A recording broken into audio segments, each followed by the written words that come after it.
విశాఖపట్నంలో తెలుగు శక్తి నాయకుడు అధినేత మన టీవీఆర్ అంటే విశాఖపట్నంలో తెలియని వాళ్ళు ఉండరు. తెలుగు శక్తి పేరుతో వైజాగ్లో ప్రజలకు ఎటువంటి ఇబ్బందులు ఉన్నప్పటికీ కూడా అన్నింటి మీద తక్షణం స్పందించే వ్యక్తి. అలాగే సమాఖ్య ఆంధ్ర ఉద్యమం అప్పుడు కూడా సమాఖ్యంగా ఉండాలి అని చెప్పి ఎన్నో పోరాటాలు చేసిన వ్యక్తి టీవీఆర్.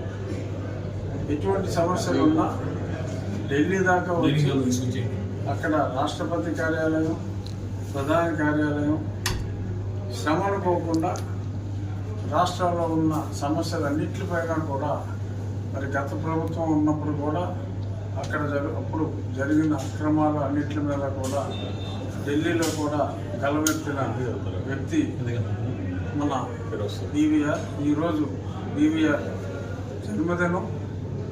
ప్రజా పోరాటాల్లో ఎప్పుడు యాక్టివ్గా చురుగ్గా ఉండే మా టీవీఆర్ మరిన్ని జన్మదినోత్సవాలు జరుపుకోవాలని చెప్పి మనస్ఫూర్తిగా కోరుకుంటున్నాం.